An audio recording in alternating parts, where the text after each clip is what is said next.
Hi, and welcome to Engage with Eagle Forum, a podcast to encourage the modern day woman and her vital role in shaping society. I am one of today's hosts, Glyn, McKay, a former executive director and current board member of Eagle Forum, and I'm joined by Eagle Forum's political director, Tabitha Walter. Hi, everyone. We are excited for today's conversation with Dr. O.J. Oleka, and I promise we're not recording from a cave or underwater. I just have a cold, and I apologize for that. But we're excited to have OJ on today. I met him a couple of years ago at a State Financial Officers Foundation meeting when he was the Deputy State Treasurer of the Commonwealth of Kentucky. And I will never forget our first conversation. I asked him what he wanted to do in life, and his answer was simple yet profound. He said, "I want to eradicate generational poverty." And I honestly was just blown away to meet someone so young with such a vision for his life, a lofty yet world-changing mission. So we're excited for you to get to know him and to hear all that he is doing in the state of Kentucky. But before we begin, here are some things that you should know about him. I did call him OJ, but he should be referred to as Dr. Oleka. He is the president of the Association of Independent Kentucky Colleges and Universities, which focuses on increasing affordability and access to post-secondary opportunities for all Kentuckians at each of the institutions within his association. Prior to this position, Dr. Oleka was, as I mentioned, the Deputy State Treasurer of the Commonwealth, where he worked to protect property rights and to create policy that streamlined government. And he also helped write the financial literacy standards for the Kentucky Department of Education. He graduated from the University of Louisville with a bachelor's degree in marketing and a minor in political science. At U of L, he was the student body president and chairman of the Kentucky Board of Student Body Presidents. I think some might call that an overachiever. I don't know. But after graduation, Dr. Oleka joined Teach for America and taught middle school math in St. Louis. Just this year, he earned his PhD from Bellarmine University, where he previously earned an MBA. As a published researcher, he is focused on college affordability and systems alignment between school districts, post-secondary institutions, and the business community. And I feel like we could have an entire episode on just that. But Dr. Oleka is the son of Nigerian immigrants. He is a brother to two older sisters, and he lives in Louisville, Kentucky with his wife, Jamie, and their baby girl, who's now 3.5 months old. Dr. Oleka, we are thrilled to finally have you on the podcast. Thanks for being here. Well, thank you for having me. Thank you for letting me be with you. As many of your listeners will know, especially those who have little children, I am doing this podcast from my house with a 3.5-month-old baby. You will hear all types of baby sounds in the background. My wife has been gracious enough also to spend time with her during this hour, so you may also hear her in the background. So it's a family affair going on here, but we are blessed to be with you. I'm happy to have this conversation, and I think it's going to be exciting. Awesome. Well, as moms, we are thrilled to hear baby noises in the background. and plus, we're in quarantine, so it's inevitable. True. That is very true. So we've been trying to get you on the podcast for a while because, Glyn just listed all of your achievements, but you have so much more to say and so much more to inspire us with. So can you just start by telling your story so our listeners can know who you are and where you come from, and how did you get to where you are today? Well, any time that I mention at all who I am, it's important to understand who my parents were, specifically my father. My father grew up in abject poverty in a small village in Nigeria. He lost his father by the time that he was 4 years old, and he and his family and his mother decided that he had to do something to ensure that he could have a little bit of success in this life. And so eventually what they decided on was that he would go to a school in Nigeria for grade school and high school and live with a headmaster. And the headmaster, as my dad would describe it, was incredibly cruel. He wouldn't even allow him to have his own bar of soap. He often wouldn't give him the same food that he would give the other kids. He basically made things more difficult on my father than they needed to be. But my dad, being the man that I hope to be at some point, would always tell me, well, I would take the little pieces of bars of soap, the ones that were left behind from the other boys. If you have a bar of soap, when it gets too small to really use and you throw it away, he would take those little pieces and make his own bar of soap, because he knew that to be closest to God, you had to be clean. Cleanliness is closest to godliness, and that's the type of man that he was trying to be. So he would do all those things and eventually got through this difficult situation. Took some odd jobs across his community, but then ultimately decided he wanted to come to this crazy place called the United States of America and live the American dream. He met my mother and he said, let's go do it. And so they did. They came to the United States, and my father came on academic pursuits. He went to Wheaton College in Illinois and studied Bible there or something of the sort. And as a kid, I just assumed everything related to theology was Bible. He probably got a degree in something like theology. Maybe they called it Bible, I don't know. But that's what he studied at Wheaton College. And then they moved up north to Michigan, and he went to Michigan State University and got his master's and also his PhD. My mother got her degree in nursing, particularly labor and delivery. And that's where I was born. My sisters were born a few years before me, but I was born in Michigan, in Ann Arbor in 1987. And we lived in Detroit for those first 6 years, and my father was an academic. And then we came to Kentucky. Again, another opportunity for my dad to teach, to be a professor at Eastern Kentucky University. And we were there for a couple of years. And then we settled in Frankfort. And Frankfort, Kentucky is the town that I called home. And that's where my father became a dean at Whitney Young College at Kentucky State University, and eventually rose to become the dean of the Arts and Social Sciences and Interdisciplinary Studies College at Kentucky State University. This was a pinnacle of a man who was born into poverty, came to the United States, got an education, lived the American dream, and put 3 kids through college. And so here I am, fast forward, at the University of Louisville, go Cards, where I went to undergrad. And as you mentioned, Glyn, I had the opportunity to be student body president. It was a fantastic leadership experience, also to be chairman of the board of student body presidents, and another fantastic experience to lead my peers in pretty interesting conversations with then Governor Steve Beshear, who his son is now governor. It's an odd point of serendipity. I actually joked with the governor about this. I said, when your dad was governor, I was promoted to chairman of the Kentucky Board of Student Body Presidents. Now that you're governor, I got to be president of the Association of Independent Colleges and Universities.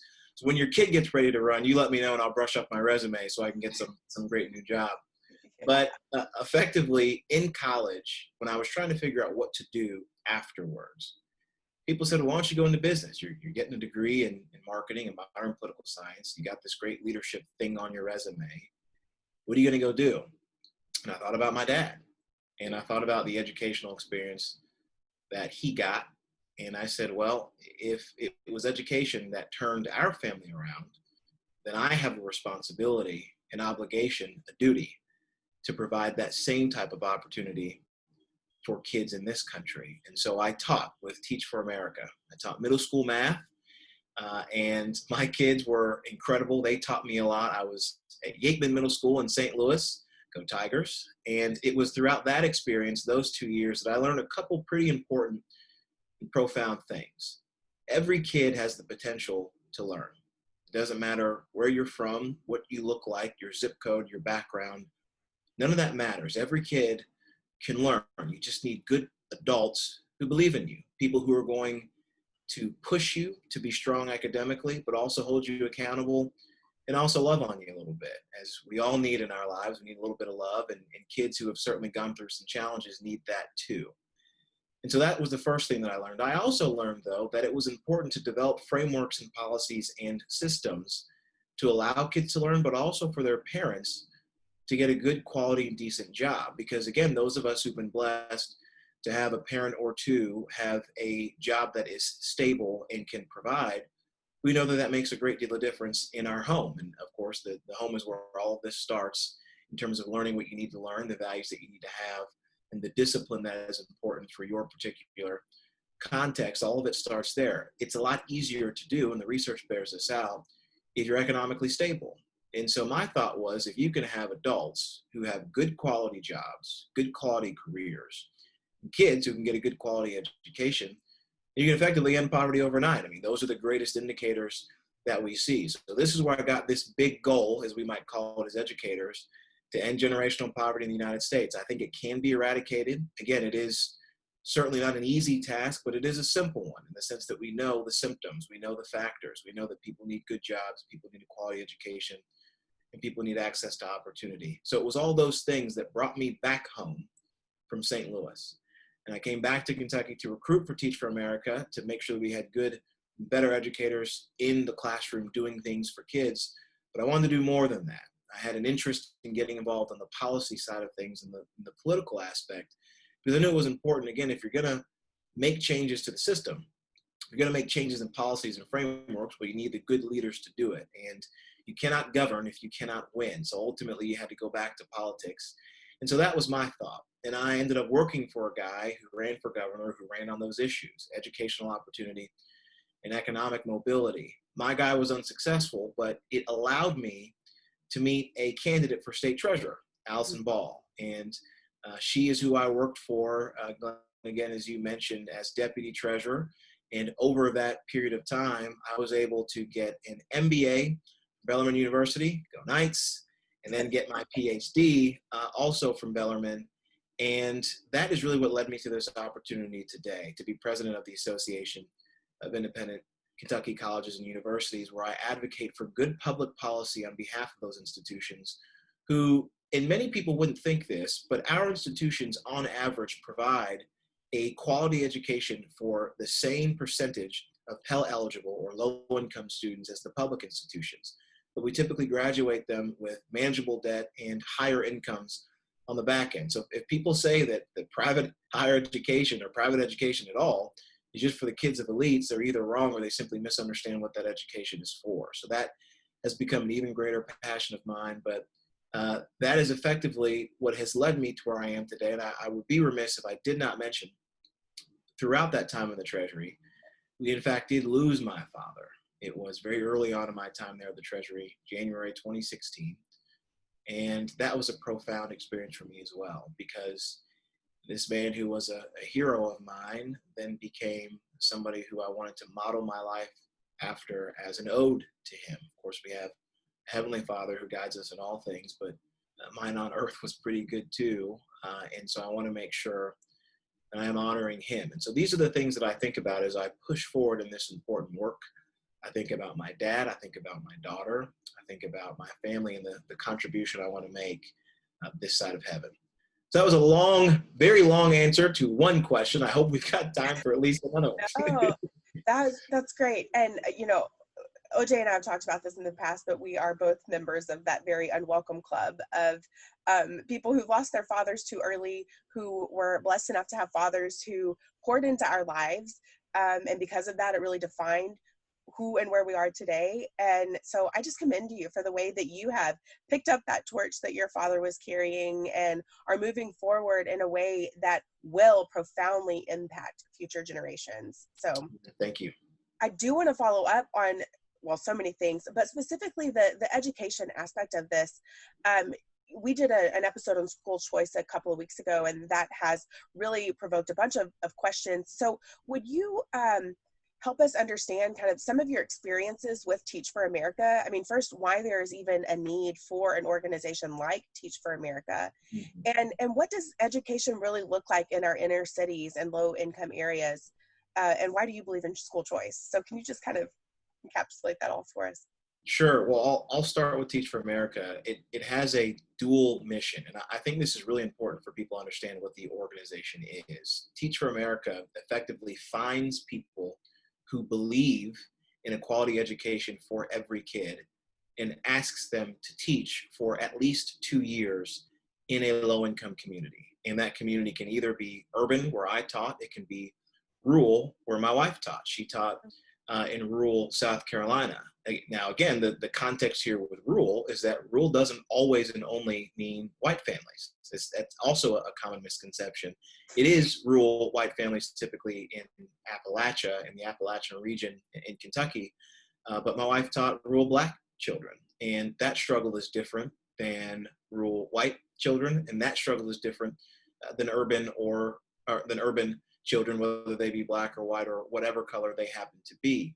For my experience, what I learned pretty quickly on was that was the first half of the mission, but the second half was important as well, because Teach for America says whatever you're doing, come take those talents, come take that leadership and apply it in the context of kids. So you can be a good content leader, you can be good for behavior management, you can good to uplift your students, but also good in your community and within your school context. You can be an additional leader there. And then if you decide to stay in the classroom or decide to be a classroom leader, as my wife did, then that's the exact excellent route we want you to take.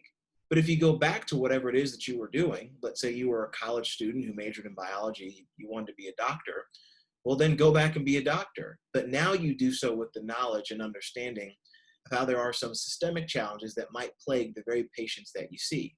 So you communicate with them differently. You empathize in a way that you might not have before. That is also profoundly important because that has an indirect effect on not only the kids and the families that you used to teach, but also communities like them across the country. So I think that's incredibly important because you need to have an infusion of talent in a way that we desperately need within our education system. Now, I want to be clear, this isn't to suggest that people doing education the traditional route aren't trying hard. We have a lot of incredibly good, quality, hardworking educators who come up through the ranks. And in a lot of ways, they oftentimes don't have the resources or they're asked to do things that educators just simply don't have the tools to do. You hear the term wraparound services quite a bit. A kid comes to your classroom hungry, they come sleep deprived, they come with significant challenges. Well, if you're a math teacher who for the past 4 years you were learning how to teach math and you didn't learn how to necessarily provide a socio-cultural experience for kids, well, then you're probably going to struggle.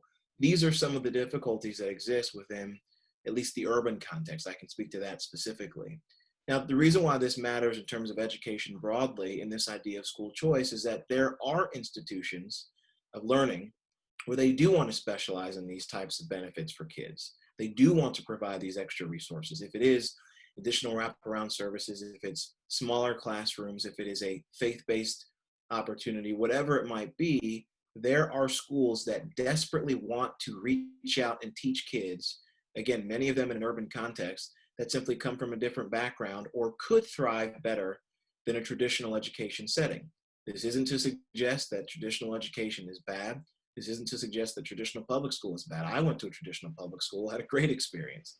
Again, my undergraduate experience in college was also a public school. So I think there's a lot of incredible things that we can learn, but the benefit with a choice opportunity in schools is that when kids come from different backgrounds and they want to try a different opportunity that may be private, they shouldn't be locked out of that simply because they don't have the money. I mean, we wouldn't accept that in many other instances. We wouldn't accept that to suggest that if you are wealthier or whiter, that you are able to have the privilege to go to a private high school or middle school or elementary school. We should provide those resources for kids who are not wealthy, kids who come from different backgrounds, kids who have disabilities, kids who may need additional resources. So that's why I'm for school choice opportunities, not to be negative or to lock out public opportunities for traditional teachers and students and families, but to provide an additional opportunity for those who might just want something different.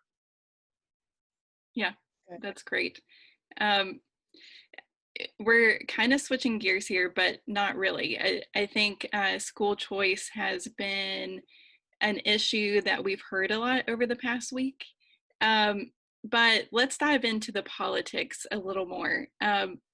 We are currently in a contentious election year. That's nothing. Oh, we are? Yeah. Right. And there's a huge spotlight on race relations right now. And you're in an interesting position because not only are you a Black man in America, but you're a conservative Black man in America. Mm-hmm. So what does that mean for you? Does your race inform your vote? And have your political experience, or what have your political experiences been in both the past and the present? It's an interesting question, again, especially in the context of the times. It is unfortunate that people seem to be able to have this notion that if you're Black, you can't be conservative. If you're conservative, you can't care for Black issues. If you're Black, you can't vote Republican. If you are a Republican, you can't be involved in issues that particularly impact the Black community. I think that identity is important. And again, this could be a racial identity. This could be a faith-based identity. It could be some other identity. I mean, again, the way that I identify as a father is significantly greater than it was this time a year ago. I mean, I wasn't a father at that point in time. The way I identify as a husband matters more to me than it did 5 years ago when I wasn't a husband. Identities change and identities deepen based on your own experiences. And for me, with regard to what I look like, it is profoundly important. And it does inform, in some contexts, the way that I think about my political philosophy. Again, if you look out through the history of this country, I think there are two dualities that ought to be understood. Whenever government gets bigger, there is this concern and often a reality that it is not beneficial to oppressed and marginalized communities. I mean, if you look at the very founding documents that we have, the Constitution, a brilliant document that obviously needed significant amendments and changes, it initially did not say that I was human and did not say that any of us could vote. So you think about a government document like that that was designed to protect people from the government itself. From the very beginning, it had imperfections. Now, again, I think one of the awesome opportunities within this country, and one of the things that makes this country so great and so special, is our ability to reform. It's our ability to get better and to improve, and oftentimes to do it in the least bloodless way possible. But I do think it's important to understand that we've only gone to war one time with ourselves in this country, and that was over my humanity, this humanity of Black people. So again, you think about it from a government context. It took a government to go to war with itself, brother against brother, as we say in Kentucky, one of the only state to be neutral in this whole thing, was that we needed something big and drastic for the importance of our humanity. Again, government had to overturn itself. And then you look a generation later with segregation, that was also government sanctioned. You look a generation after that with the GI Bill and some of the New Deal policies that many people say contributed to significant wealth in this country. Black families were not able to participate. If you were a Black veteran coming back from World War II, you could not participate in the GI Bill. You did not get loans from local banks because of something called redlining. Effectively, local elected officials and local bankers would put a red line around certain communities, they were largely Black communities, and left them out of opportunity. This was government sanctioned. This is a big government telling a group of people they cannot fully participate in the American experience. We've seen this all throughout American history. And the reason why I bring up that context is because now, as a Black man, I am predisposed to be weary of large government. I am predisposed to be concerned about what happens if government gets too big, despite the best intentions of whoever might happen to be in power at that time. So when I look around and I see, well, what political party or what political ideology is most consistent with limiting the power of government to take away my rights and liberties, it just happens to be the Republican Party. I mean, again, this is what it was founded on in 1856 in Wisconsin. God bless the people up there going through some significant challenges now. But in 1856 and in 1854, when the party was founded, it was a party founded on freedom, free men, free soil, free labor. It was this idea that you were actually going to work hard and get the fruits of that labor. And then you had the radical Republicans and Abraham Lincoln, and the rest is history. That's the party, that's the ideology that I subscribe to. So it could have been Democrats, it wasn't. It could have been the Know Nothing Party, it wasn't. It could have been the Whig Party, it wasn't. It happened to be the Republican Party. So in my judgment, that is what is best for people of color, Black people specifically. Now, to go deeper into the politics of this right now, it really is a problem, in my opinion, that people think just because the Republican Party or the Democrat Party or whatever political party you belong to doesn't espouse 100% of the views that you think it should, if you are part of one of those parties, that you're wrong. We see this specifically in the Republican Party. Those of us who might lean conservative and happen to be Black, you have all kinds of awful names, awful things that are said about us. But what I encourage people to do is actually talk to the individual. See what you learn about them. What's their context? What's their story? And if you actually learn who people are, I think you'll have a different opinion about what they believe and why they believe it. There are all kinds of people in each political party, the Republican Party in particular, who have different beliefs. It's a big tent party for a reason. But I think if your focus is on liberty, I think if your focus is on the rule of law and justice and opportunity, The way that looks like in policy can look a lot different in Maryland than it does in Kentucky, than it does in Wisconsin, and does in Texas or California. And I think that ought to be respected with regard to the federalist system that we have, but also with the individuality that every person brings to their political beliefs. So my race does inform my vote, probably not in the way that many people think that it should, but it also doesn't consume it in the sense that I'm dragged to one side or the other because of the political beliefs and opinions of the day. Wow. So good. That's really good. And it kind of, I do want to follow up with this question, though you kind of alluded to it, but at the Republican National Convention, Vernon Jones, he's a Black Democrat from Georgia, currently serving in the state house, but he came out in support of President Trump's reelection, and the very next day he was trending on Twitter, being labeled an Uncle Tom. Mm-hmm. Several of the other speakers at the convention followed. They were also Black, and they have been blasted on social media for being Uncle Toms as well. What is your response to that? Well, I don't support it. I mean, I think using terms like that, Uncle Tom and the others, I don't think is helpful. And it's not helpful when white people use it. It's not helpful when we as Black people use it against one another. And I'll speak to that from two different perspectives. One, if an individual believes that there is a pervasive negative thought of white supremacy, this idea that because of who you are, because of what you look like, if you're white, that you are supreme and therefore you need to keep a supreme race, how is it helpful for us as people to condemn one another because we have a difference of opinion? It isn't helpful. It doesn't create a sense of unity. It doesn't create this idea of linked fate, which many Black folks believe in, which is this idea that if something good happens to you, it ought to happen to somebody else who is also Black. If one person succeeds, we all succeed. You hear my baby, she agrees. She agrees with this sentiment. So that's one perspective, the way I look at it. It's simply not helpful. It doesn't advance the conversation intellectually. I don't support that at all. But also from the other perspective, just because somebody has a different political belief or a different way to reach a similar outcome doesn't make them a traitor to their race, because that's what they're saying. You call somebody Uncle Tom, you call someone something else, you're effectively saying that they would rather be subservient to the master than they would be for the liberation of their own people. And if you're for lower taxes, or if you're pro-life, or you're for school choice, or you're for economic opportunity, to me that doesn't sound like subservient to anybody. It sounds like you are supportive of the idea of life, you are supportive of the idea of liberty, and you're supportive of the idea of opportunity. Those are things that we need in the Black community desperately. And to me, to suggest just because somebody has come out in favor of one candidate or the other for one reason or the other, that they themselves do not believe in liberty, I don't think is fair. Now, I will offer a critique to Mr. Jones. I also don't subscribe to this quote unquote plantation language. I also don't think that's helpful for the same reasons. I don't think Uncle Tom language is helpful. I mean, you look at the history of this country, chattel slavery was a disgusting, awful aspect of our past. I mean, we can't ignore it. It is a part of who we are as a nation and who we were and we're trying to escape.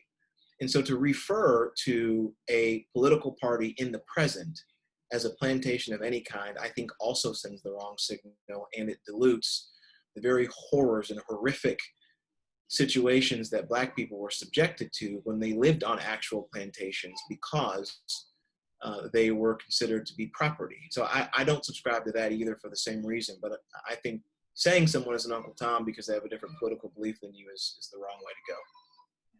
Yeah, we're hearing that rhetoric a lot, and I'm glad you addressed it because it happens on both sides, both parties.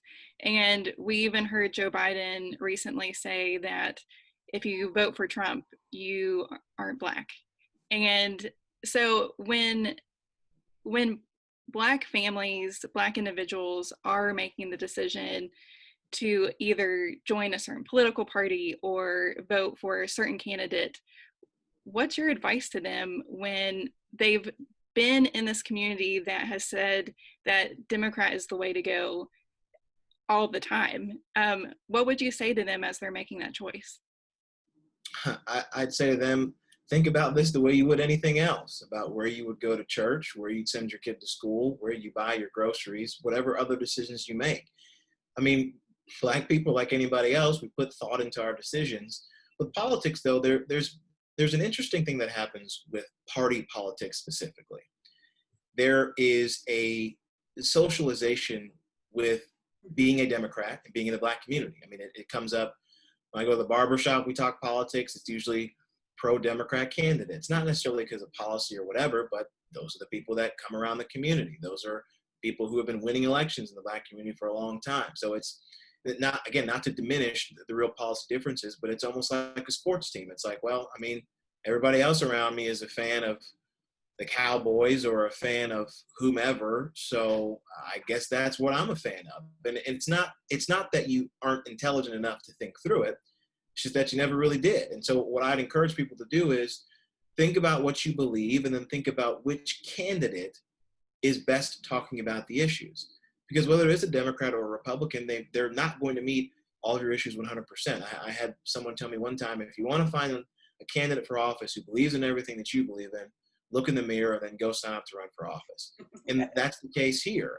And what I think a lot of Black voters will find is that they'll like candidates who, again, are pro-opportunity in terms of their economic disposition, who want to make sure that they're free to make their own decisions, who support the idea of strong families, who like this idea of kids getting a quality education. And I think what they'll find is that a lot of Republican candidates are talking about that all across the board. So I'd encourage them to look at each individual candidate and then decide, maybe you are a Democrat, maybe you're not, maybe you're a Republican, gasp. But maybe you actually have different beliefs and ideas than what the local team is telling you that you ought to. Again, it's not to say that you can't think for yourself, but look at each individual and maybe you'll come to a different result.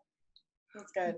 Well, expound on that further. I mean, let's go back to our shared core values. What are some of the conservative principles that can really help Black families that they should be considering? Well, I think it's the one that Black families already espouse, and family is certainly first and foremost. I mean, you look throughout the history of Black communities, family is something that we have clung to desperately.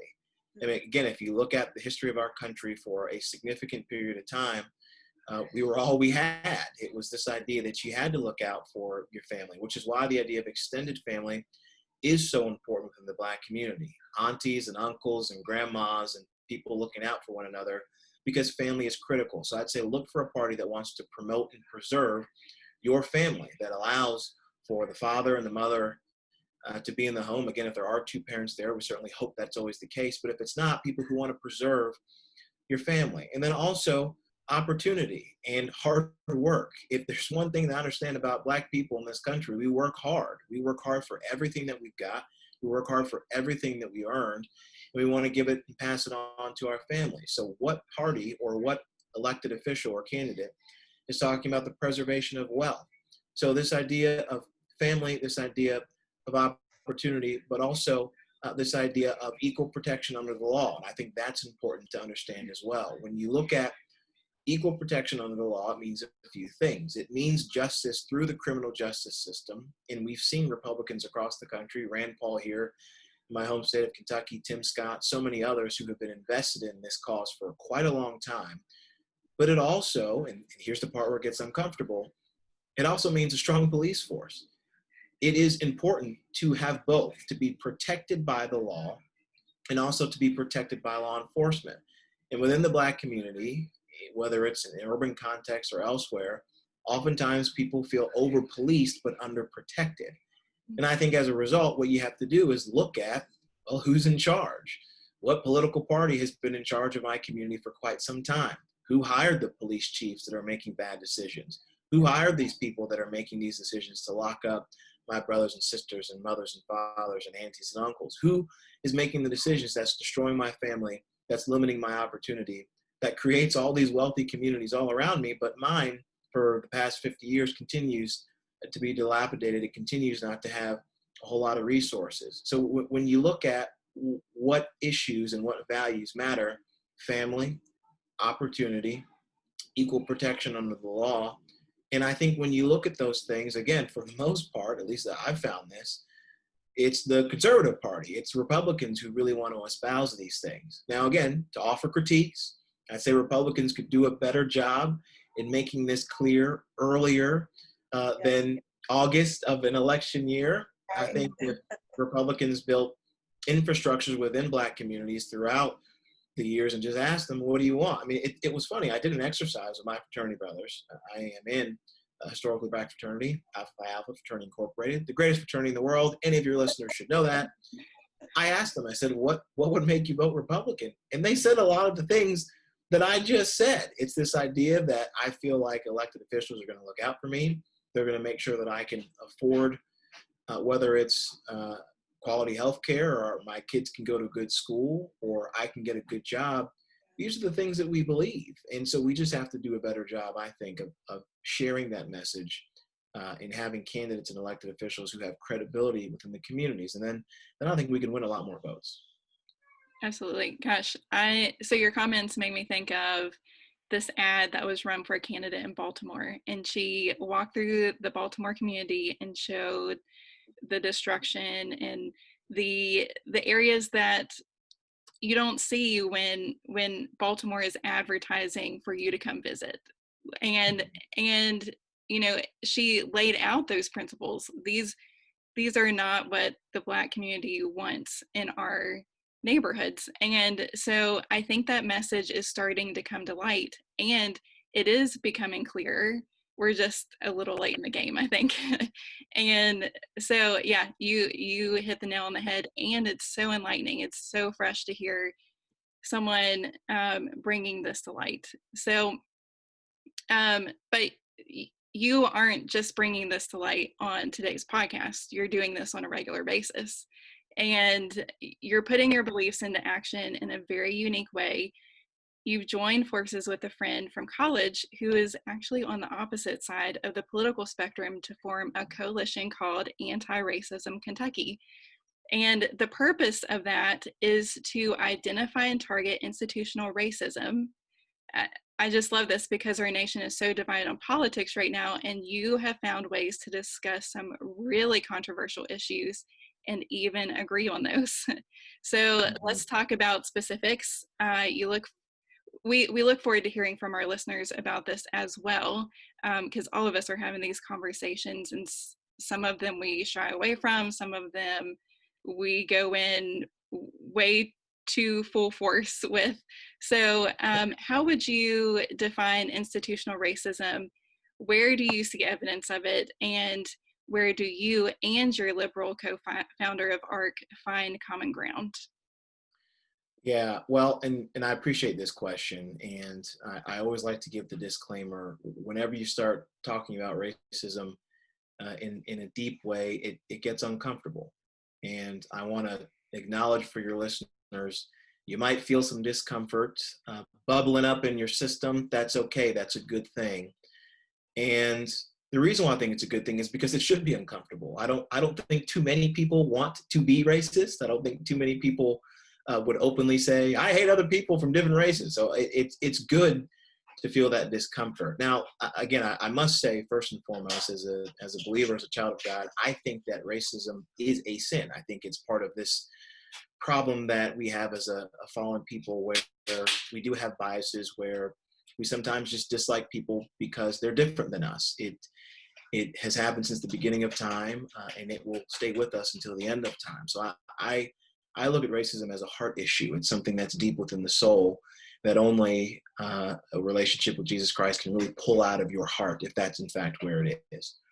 Now, what happens though with institutional racism is that what's deep in the soul starts to seep into the system. Now, what that looks like can be in a few acute ways that I'll offer here right now. Let's say you are applying for a loan, and you are a Black business owner, you've got a business plan, and you get denied that loan.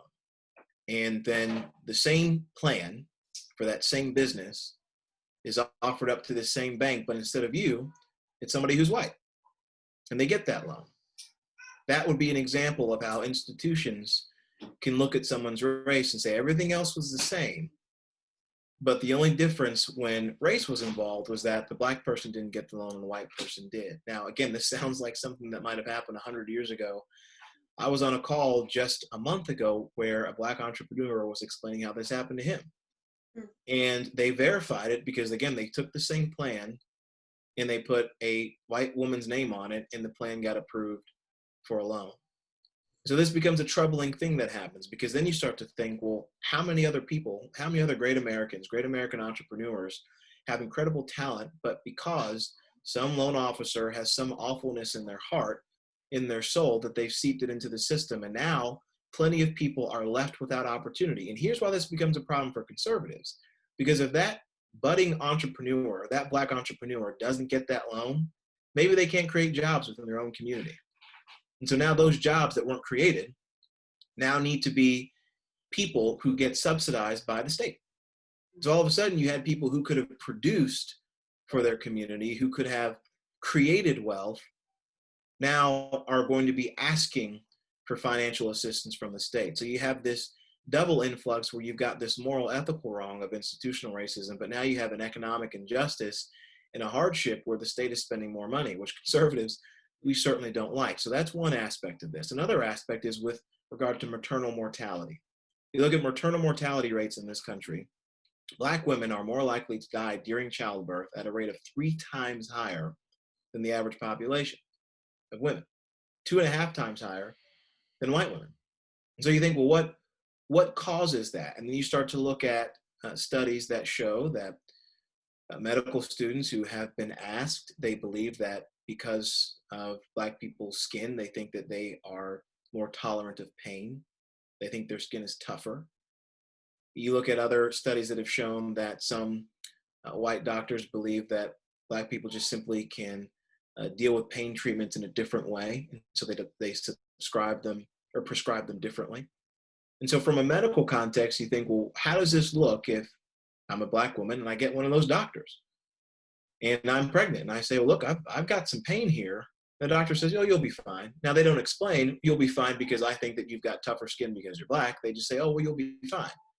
So again, this is the hate in someone's heart that seeps into a system and could potentially contribute to some of the factors that lead to a higher maternal mortality rate. Now, we don't know, and I want to be upfront about this. I'm not one of those who believes that every challenge and problem within the Black community is because of some grievance caused by some white person. I don't subscribe to that belief. But what I do think is that if it can't be explained by the hard work and the effort, if it can't be explained by the business plan and the opportunity, or if it can't be explained by a behavioral change, as we see with suspension rates with Black males, for example, are significantly higher than their white peers, despite no evidence that their behavior is any different. But we also know that when people see pictures of Black boys, they age them 4 years older. You start to think, well, what causes some of these things? And so what we're doing in Anti-Racism Kentucky is trying to get to the root of these challenges. Again, we're looking at data, we're looking at research to figure out what it can tell us. And then what we plan to do within the spring is ask our General Assembly to really begin to act on some of these issues, to really ask our Department of Public Health, to ask our Department of Education to make some of these reforms, specifically to not suspending kids in early childhood, if it's kindergarten or first or second grade. There's no research evidence that says that's beneficial to kids. Kids need to be socialized with their peers, with others, and if you're suspended in a situation where you're not learning at home and you're not learning at school, then what in fact are you learning? You're not really improving on your conditions. Or understanding what our maternal mortality rates might look like, or looking at what our housing breakdown and situation is. And so we're asking our General Assembly to approach these challenges from a methodical way, not trying to legislate some idea one way or the other, politically or whatever it might be, but to make sure that these solutions are in fact bipartisan so that the outcomes can be nonpartisan. That's always our focus within Anti-Racism Kentucky. You know, on that note of the maternal mortality rate, the first I heard of that was this year, and I looked it up because it just doesn't sound right. Like I said, there's no way that could be happening, and when I looked it up, it was very true. And so I want our listeners to know that these things are happening. It may not be blatant, and you may not hear those exact words, but it's just bizarre to me. And so if we are the party of pro-life, then we need to treat not only children who are in the womb, but the mothers who carry them with respect and value, and make sure that they can thrive in their lives as well. That's absolutely right, Tabitha. And I'm glad you said that. I'm glad you shared that this is the first you learned about it this year, because I think what also happens too often is that people who maybe knew this information for a long time, years, decades, they'll look at somebody who didn't know it and say, oh, well, why didn't you understand this? You must be racist. And to me, that certainly isn't helpful. It often the case is not true. And it stunts the possibility of conversation where there, in fact, could be common ground. Because, again, as you mentioned, if you're a conservative and if you're a Republican and you're the party of pro-life, then this, in fact, should be an issue to you. If you believe in families, having mothers who go through the difficult challenge of being pregnant and going through childbirth and then losing their lives because somebody didn't think that they were worth saving, this is a violation of family. This is a violation of family values, and that should be something that is deeply concerning to us. If we can prevent a child losing their mother at birth, then we should be doing that. And so I'm very, it pleases me to hear you say that because I think that's important to understand. With all of the problems that you're targeting, are there always policy prescriptions? I'm thinking about the business owner you're talking about. Redlining separate, obviously, but we know that that's been outlawed. We know that I'm sure there's an anti-discrimination law wherever this gentleman lives. I mean, to me, when I hear that, I think, is there a policy prescription, or is that an issue that needs to be dealt with that loan officer? Yeah. Yes, to that second question, it would be something that would be individual to the loan officer, and it isn't always a policy prescription. And there is a differentiation between these two ideas. Effectively, from a state policy standpoint, if there are, for example, tax credits that are given out from the state to certain businesses, what we're asking the state to do is look at the demographics. We know that there are Black entrepreneurs out there. Are they getting access to these opportunities at the same rate as everybody else? If not, well, that could be an example of how a state government institution is not doing what it ought to do with the equality of opportunity. That could be a policy change. Now, as it relates to the business community, where I think more of this stuff could be done deliberately, it's businesses and chambers of commerce choosing to make sure that every entrepreneur, regardless of their background or their race, is aware of these opportunities that might exist for additional funding. If it is private to private, a private business opportunity from a private loan. If it is private to public, there's an opportunity for public funds.